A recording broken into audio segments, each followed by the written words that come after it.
ഇന്നത്തെ ഗെയിം കണ്ടിട്ട് എനിക്ക് തോന്നിയത് വൈൽഡ് കാർഡ് എൻട്രീസ് തമ്മിൽ തല്ലി അവർ തന്നെ പുറത്തു പോകാനുള്ള സാഹചര്യം കൂടുതലായിട്ടാണ്.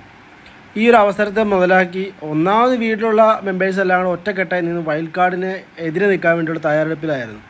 അതിനിടയ്ക്കാണ് ഇവർ വന്നിട്ട് അങ്ങോട്ടും ഇങ്ങോട്ടും തമ്മിൽ തല്ലിക്കൊണ്ടിരിക്കുന്നത്. ഈ ഒരു ഘട്ടം കൃത്യമായ രീതിയിൽ വീട്ടിലുള്ളവർ മുതലെടുക്കുന്നുണ്ട്. ഇന്നും നാളെയും ഒക്കെ സംഭവിക്കാൻ പോകുന്ന വൈൽഡ് കാർഡ് തമ്മിലുള്ള അടിയാണ്.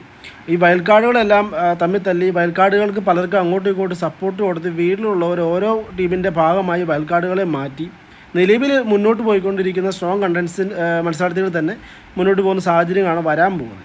അതിനപ്പുറത്തേക്കൊന്നും സംഭവിക്കാനുള്ളതെന്ന് എനിക്ക് തോന്നുന്നു. മൈൻഡ് ഗെയിമൊക്കെ ആരെങ്കിലും കളിക്കുമോ, തമ്മിൽ തല്ലി അവസാനം എല്ലാം കൂടെ പുറത്തു പോകുന്നുള്ള കാര്യത്തിൽ ഇപ്പോഴും സംശയമാണ്. ആദ്യഘട്ടത്തിൽ തന്നെ അഭിഷേക് ശ്രീകുമാറൊക്കെ നോമിനേഷനിൽ 9 വോട്ട് കയറി വന്നിട്ടുണ്ട്. ഇപ്പോൾ വായിന്ന് വന്ന തെറ്റായ അഭിപ്രായങ്ങളാണ്.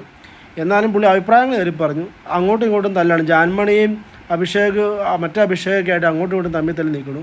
അതിൻ്റെ ഇടയ്ക്ക് ജബ്രിയുടെ കോംബോ വന്ന അവസ്ഥയിൽ നിൽക്കുവാണ്. ഒരാൾ ക്യാപ്റ്റൻ ആയതുകൊണ്ട് നിൽക്കാൻ സമയമില്ല, ഒരാൾ പവർ ടീം ആയതുകൊണ്ട് ആൾക്ക് നിൽക്കാൻ സമയമില്ല.